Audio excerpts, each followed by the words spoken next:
அனைவருக்கும் வணக்கம். இது பிஎஸ்இன் கிச்சன். கிட்டத்தட்ட ஒரு வாரத்துக்கு அப்புறம் இப்போதான் நம்ம சமையல் நம்ம சேனல்ல ஒரு பதிவு போடுறோம்.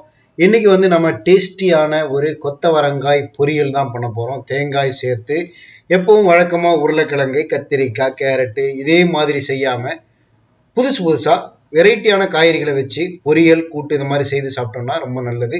அதுலேயும் இந்த கொத்தவரங்காய் ரொம்ப டேஸ்டியாகவும் இருக்கும், அதே சமயத்தில் சத்தானதும் கூட. நாம் ஒரு 200 கிராம் அளவுக்கு இந்த கொத்தவரங்காய் ரெண்டு பக்கமும் கட் பண்ணிட்டு நல்ல சின்னதாக கட் பண்ணி எடுத்து வச்சிருக்கோம். ஒரு வானிலையில் 1 கப்பு பாசிப்பருப்பு போட்டு தேவையான அளவு தண்ணீர் ஊற்றி அடுப்பை சிம்மில் வச்சு அதை வேக வச்சிருக்கோம். இந்த மாதிரி கொத்தவரங்காயை கட் பண்ணிட்டு பாசிப்பருப்பு ரொம்ப குழைய வேகிறதுக்கு முன்னாடி ஒரு 30% வெந்த பிறகு இந்த நறுக்கி வச்சிருக்கிற கொத்தவரங்காயும் அதில் போட்டுட்டு கொஞ்சமா மஞ்சள் தூளை அதில் அப்படியே தூவிடுங்க. இப்போ தேவையான அளவு உப்பு சேர்த்துக்கோங்க.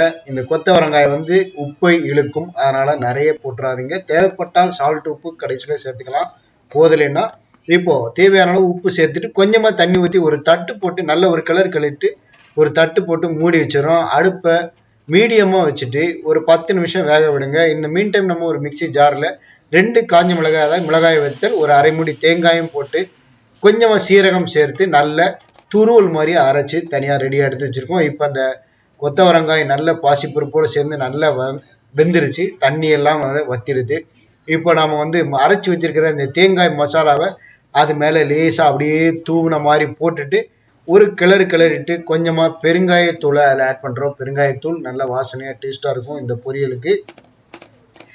மேலோட்டமா பெருங்காயத்தூளையும் தூவிட்டு ஒரு கிளறிட்டு கடைசியா இதில் நாம ஒரு சின்ன வானிலையில கடுகு எண்ணெய் ஊற்றிட்டு, சமையல் எண்ணெய் ஊற்றி கடுகு, உளுத்தம்பருப்பு, கடலைப்பருப்பு, கொஞ்சமா கருவேப்பிலை நல்ல தாளிச்சு இந்த பொரியல் மேலே கொட்டிட்டோம்னா போதும். இந்த கொத்தவரங்காய் தேங்காய் பொரியல், டேஸ்டியான பொரியல் சாப்பாட்டுக்கு எந்த சாதமாக இருந்தாலும் சரி, ரைஸுக்கு சூப்பர் டேஸ்டாக இருக்கும். சரியான ஒரு சூட்டபிள் சைட் டிஷ்ஷாக இருக்கும். இதே மாதிரி நீங்களும் செய்து பார்த்து நம்ம வீடியோ பதிவுகளை உங்களுடைய கமெண்ட்டுகளை தெரிவிங்க. மறக்காம நம்ம பிஎஸ்இன் கிச்சன் யூடியூப் சேனலுக்கு சப்ஸ்கிரைப் பண்ணுங்க. இந்த வீடியோ பிடிச்சிருந்ததுன்னா லைக் பண்ணுங்க, எல்லாருக்கும் ஷேர் பண்ணுங்க. நன்றி. அடுத்த ஒரு சமையல் வீடியோ பதிவில் சந்திக்கிறேன். நான் உங்கள் சுப்பு.